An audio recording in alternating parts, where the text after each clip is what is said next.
হাদিস শরীফে আসছে যে মানুষের মনের চারিদিকে একটা বাঁধন থাকে, এই বাঁধন তাকে এরকম করে আটকে রাখে। যখন সে দান করার সিদ্ধান্ত নেয়, দান করে, বাঁধনটা কাটতে কাটতে সে স্বাধীন হয়।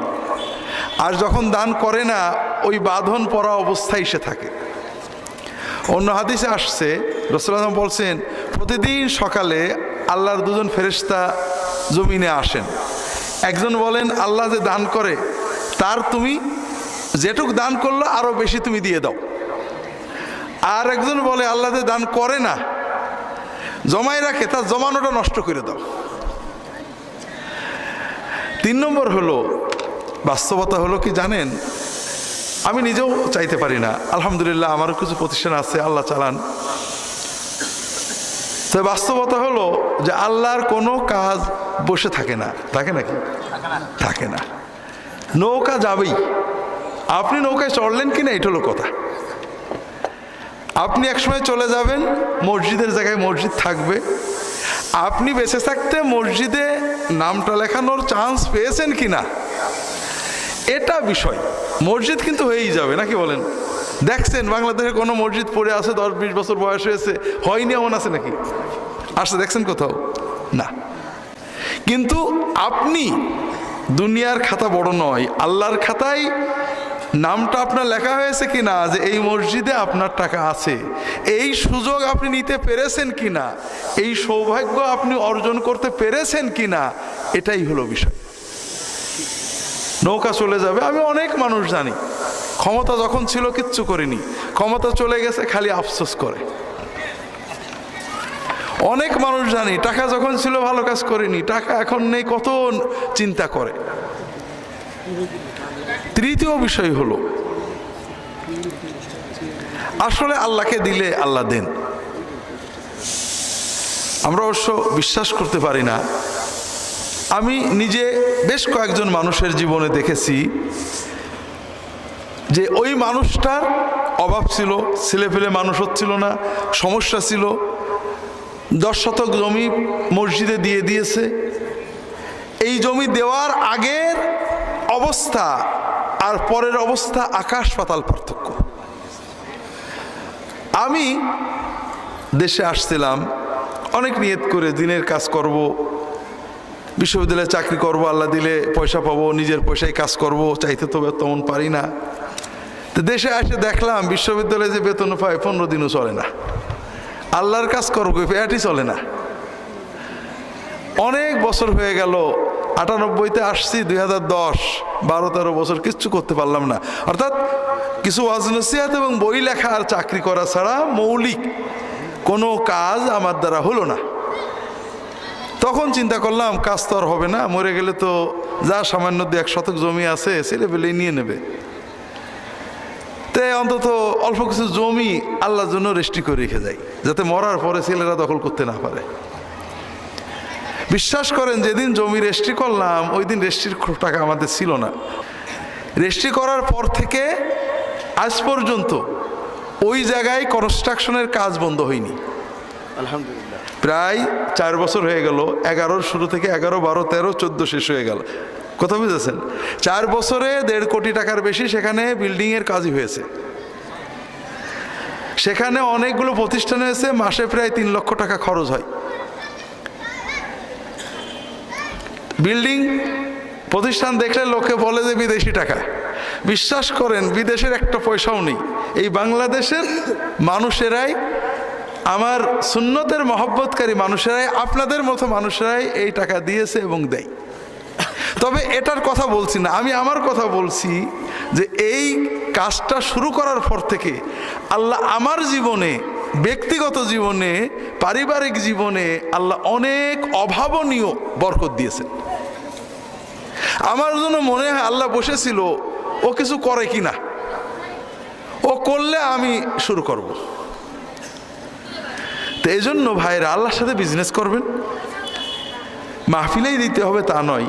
আমি আমার জীবনের অভিজ্ঞতাকে বলছি, আল্লাহকে দেবেন, আমাদেরকে না, আল্লাহকে দেবেন, আল্লাহ বাড়িয়ে দেবে। আল্লাহর ওয়াদা কখনোই ব্যর্থ হয় না। এজন্য মসজিদ যারা করেন তারা সৌভাগ্যবান, আপনারাও করবেন। মসজিদ নিয়ে কিছু কথা আমরা দুপুরে আলোচনায় বলছিলাম, এটা আমার আজকের আলোচ্য নয়। মসজিদ হয়ে যাবে, আল্লাহ আপনাদের বাঁচিয়ে রাখলে দেখবেন 10 বছর 15 বছর পর এখানে সত্যই 5 তলা একটা বিরাট মসজিদ হয়ে আছে। আল্লাহ করে দিয়েছেন। যার সৌভাগ্য হবে টাকা দেবে, যার সৌভাগ্য হবে না দেবে না। আপনারা সবাই চলে যাবেন, আমরা চলে যাব, মসজিদ থেকে যাবে। আমরা দুপুরে বলছিলাম যে আমাদের সুন্দর সুন্দর বাড়ি টাইলস দিয়ে সুন্দর করে বানিয়েছি, এই বাড়িগুলোতে হয়তো আমাদের মৃত্যুর পরে গান বাজনা হবে, নাচের আসর হবে, আমার সন্তানেরা বাড়ি বিক্রি করে দেয় অন্য জায়গায় চলে যাবে। আমাদের বাড়িগুলো আমাদের যারা শত্রু ছিল তারা এই বাড়িতে থাকবে, অনেক কিছু হতে পারে, পারে না ভাই? কিন্তু আল্লাহর ঘর মসজিদ, আমরা মরে যাব, অনেক মানুষ মরে যাবে, প্রজন্মের পর প্রজন্ম চলে যাবে, কিন্তু মসজিদে কিন্তু কোনোদিন গান বাজনা হবে না, হবে নাকি? মসজিদ কিয়ামত পর্যন্ত প্রজন্মের পর প্রজন্ম এমন কিছু মানুষ আসবেই আসবে যারা মসজিদকে সংরক্ষণ করবে। আর আল্লাহর খাতায় ওই আপনারা যারা প্রথমে দিছিলেন তাদের নামগুলো লেখাই থাকবে। প্রজন্মের পর প্রজন্ম চলে যায়, দুনিয়ার মানুষ আমরা আসলে মনে রাখি না। আমরা বাবার নাম জানি, দাদার নামও জানি, দাদার দাদার নাম জানেন এখানে কতজন? ঠিক না? এই জমিনে আপনার বাড়িটা, আপনার জমিটার মালিক যারা ছিল 100 বছর আগে, আমি যার সম্পত্তি ভোগ করছি আমি কিন্তু তার নাম জানি না। কাজেই আমরা মুছে যাব, আমাদের নাম থাকবে না, কেউ চিনবে না। একটা গল্প পড়ছিলাম, গল্পটা কাল্পনিক, যে আল্লাহর কাছে 2 জন মানুষ অনুমতি চেয়েছে, আল্লাহ একদিনের জন্য আমাদের দুনিয়ায় দাও। অনেক আগে, 200 বছর আগে মারা গেছে, 100 বছর আগে, একদিনের জন্য একটু দুনিয়ায় যাব, দেখে আর একজন ধর্মীয় ব্যক্তিত্ব আর একজন বড় জমিদার, 2 জন আসছে। ওই জমিদার নিজের বাড়ি চিনেছে, গেছে, এখনো জমিদারি আছে, বাড়ি আছে। লোকজনের বলছে এই বাড়িঘর সবই আমার। লোকজন শুনেছে, শুনে লাঠি ছুটানে মারতে এসে, যে বলে কি ডাকাতে এসে ভয়ে পালিয়ে চলে গেছে। আর ধর্মীয় ব্যক্তিত্ব যে, তার কিছু, তাকে দেখে, হুজুর আপনি কে? তা আমার নাম অমুক। আল্লাহ আল্লাহ আল্লাহ, দুনিয়ার মানুষ পাগল হয়ে গেছে, অমুক হুজুর আবার এসে। কথা বোঝেননি? তো যাই হোক, তারা চলে গেছে। তো এই গল্পের সারটা কি?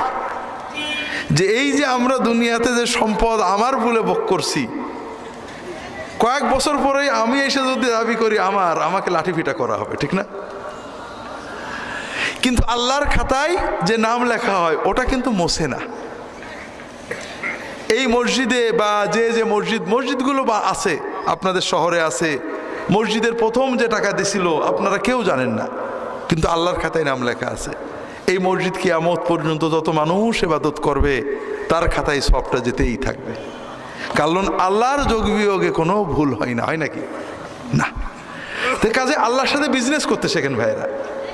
আমি আমার জীবনের অভিজ্ঞতা দিয়ে বলবো, আল্লাহর সাথে বিজনেস করে কেউ ঠকেনি।